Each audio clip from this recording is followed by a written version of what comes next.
Bonjour à toutes et à tous, je suis ravie de vous retrouver dans cette nouvelle vidéo. Faire un savon en soi n'a rien de vraiment sorcier. Il suffit de mélanger des huiles et de la soude et a priori, on obtient un savon. Obtenir par contre un bon savon avec de belles qualités, un bel équilibre entre celles-ci, comme par exemple avoir suffisamment de mousse, d'onctuosité, de douceur, avoir quand même un certain pouvoir lavant, de la dureté, un certain glissant mais pas trop non plus, cela se révèle parfois être un véritable casse-tête quand on débute en savonnerie. J'encourage toujours mes élèves en formation à comprendre que ce sont les différents acides gras qui composent les huiles qui vont apporter chacun des propriétés différentes à notre savon. Il faut donc comprendre que c'est véritablement le choix des huiles et des beurres ainsi que la quantité de chacun qui déterminera les différentes qualités de votre savon.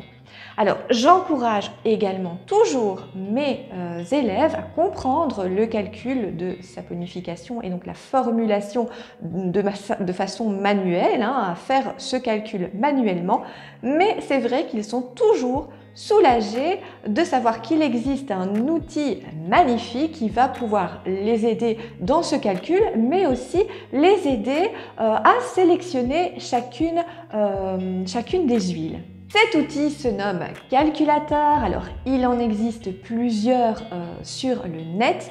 Je vais aujourd'hui vous présenter celui que je préfère, qui est à mon sens le plus précis. Il s'agit de SoapCalc. Alors, il est en anglais, mais en règle générale, vous allez le voir dans la démo, Google le traduit automatiquement. Et puis, voilà, c'est un vocabulaire qui est quand même relativement simple et pas de panique. Il n'y a pas besoin d'être bilingue pour pouvoir l'utiliser. Alors voilà, je vous montre ça. Alors pour entrer dans ce fameux calculateur, c'est très simple. Il suffit de venir taper SoapCalc dans la barre de recherche Google et vous allez pouvoir entrer juste par ici sur la page d'accueil. Voilà, donc qui est traduite directement par Google. Donc vous voyez, pas besoin d'être bilingue. Et on va entrer juste ici dans le menu sur le haut de la page, donc calculatrice de recettes, pour arriver sur le calculateur en lui-même, donc la feuille de calcul, et on va suivre les différentes étapes. Donc vous voyez, 1, 2, 3, et on va à chaque fois s'arrêter sur chacun de ces points.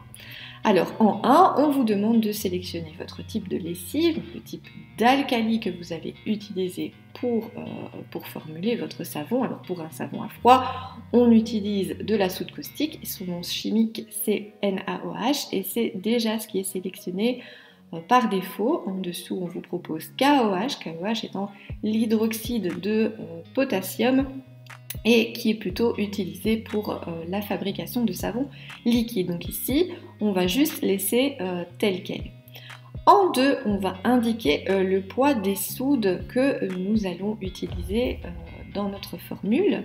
Alors comme il est anglais, il nous propose de noter ça en livres, en onces ou en grammes. Évidemment, nous on va choisir grammes.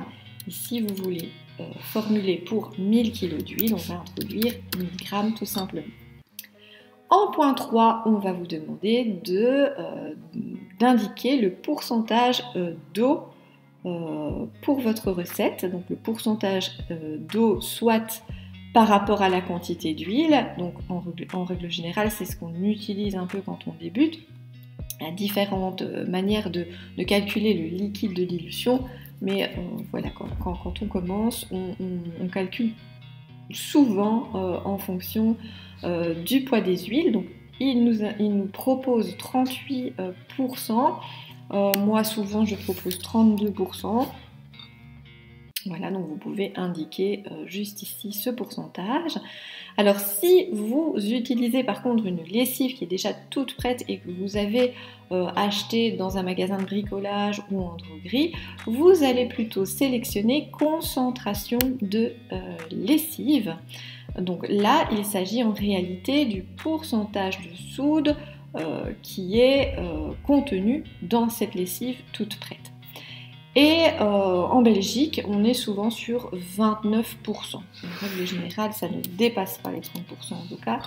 En France, je sais que vous allez un peu plus haut, je pense 31%, enfin voilà, ça dépend un petit peu du fabricant et de ce qui est autorisé dans le pays. Donc ici, voilà, vous indiquez votre taux de concentration de votre lessive. Donc je le rappelle, c'est indiqué sur votre flacon.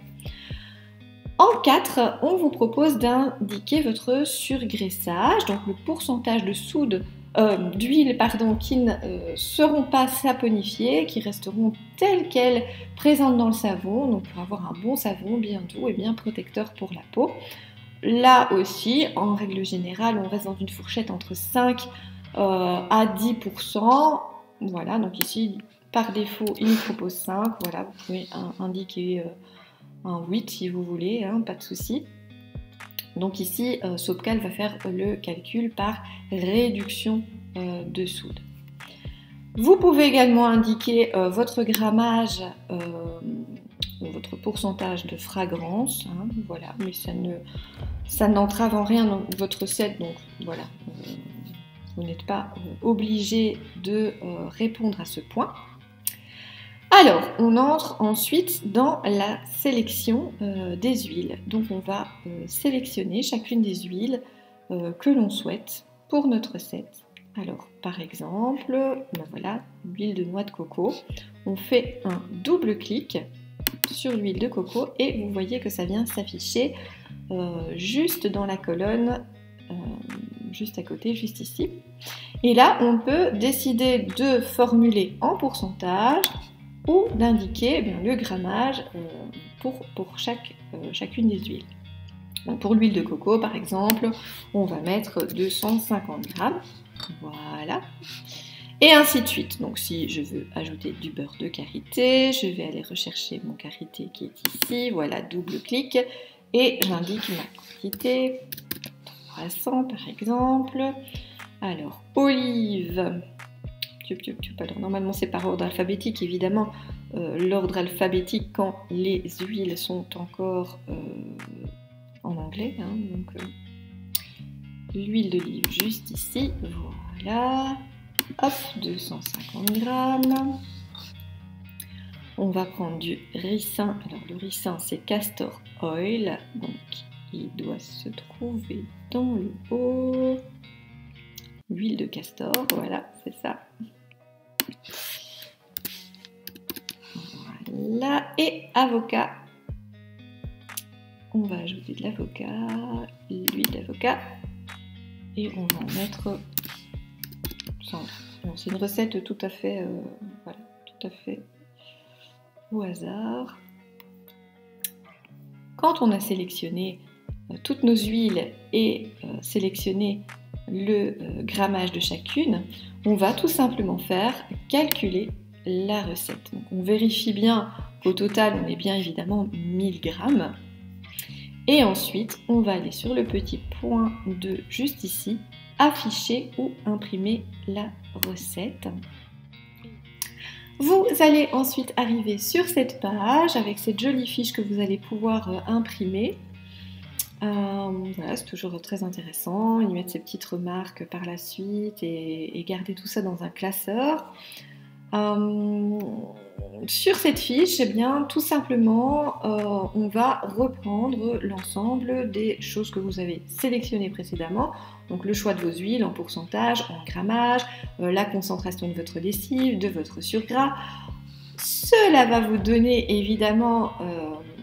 voilà, donc il vous calcule le poids de votre soude, mais également le poids de votre liquide de dilution ou de votre eau. Si vous utilisez une lessive qui est déjà toute prête, il vous suffira tout simplement d'additionner ces deux points. On va avoir aussi quelque chose qui est assez... voilà, c'est en ça que c'est un peu précieux, surtout quand on débute et qu'on ne connaît pas suffisamment bien les différents acides gras et ceux qui vont apporter au savon. Donc vous avez ici un tableau qui vraiment vous fait un petit récapitulatif des quantités des différentes quantités, des différents acides gras par rapport aux huiles que vous avez sélectionnées. Mais évidemment, quand on débute, ça ne nous parle pas. Et voilà, donc le temps qu'on se fasse à ça et qu'on arrive à jongler avec tout ça, on va avoir ici un petit tableau qui va nous donner des indications sur la qualité que va avoir notre savon en fonction de ces différents acides gras. Donc ça va être la dureté de notre savon, ce qui va fondre rapidement ou pas, son côté détergent, son côté doux pour la peau, la mousse, mais aussi le côté crémeux. On a aussi un indice d'iode qui correspond vraiment à un repère en ce qui concerne la potentialité oxydative de votre savon. Donc, si vous avez utilisé des huiles qui sont sensibles et qui sont alors là, riches en gras insaturés, donc on va avoir une huile qui va s'oxyder plus facilement. Donc si vous en avez utilisé en grosse quantité dans votre savon, vous allez voir qu'il va avoir tendance à rancir plus vite. Donc ça vous donne une indication par rapport à ça. Et alors en dessous, on a le fameux INS. Alors, il est normalement là pour vous donner un petit peu une évaluation de l'équilibre global de votre recette. Toutes ces indications vont vraiment être précieuses quand on débute pour apprendre à jongler avec les différents acides gras, avec les différentes huiles, à essayer de comprendre un petit peu que quand on met plus par exemple d'huile de noix de coco, donc plus d'acide laurique, on va augmenter le pouvoir moussant, mais on va également augmenter le pouvoir détergent. Il va falloir contrebalancer avec des huiles qui sont un petit peu plus douces pour la peau, comme c'est le cas pour l'huile d'olive qui va être riche en acides gras oléiques. Donc voilà, ce petit tableau permet vraiment d'avoir une vue sur les qualités du savon et ça nous donne vraiment des indications qui sont très précieuses quand on démarre. J'espère que ce tutoriel vous aidera dans vos apprentissages et si vous le souhaitez, vous pouvez également obtenir mon SOAP guide. Vous trouverez le lien pour le télécharger en description. Dans ce guide, vous retrouverez justement un tableau qui reprend l'ensemble des huiles que l'on utilise fréquemment en savonnerie avec les propriétés qu'elles apportent à votre savon. Vous retrouverez aussi une checklist pour ne rien oublier avant de vous lancer, également un template de mes fiches recettes et encore bien d'autres informations. Je vous retrouve bientôt et je vous embrasse bien fort.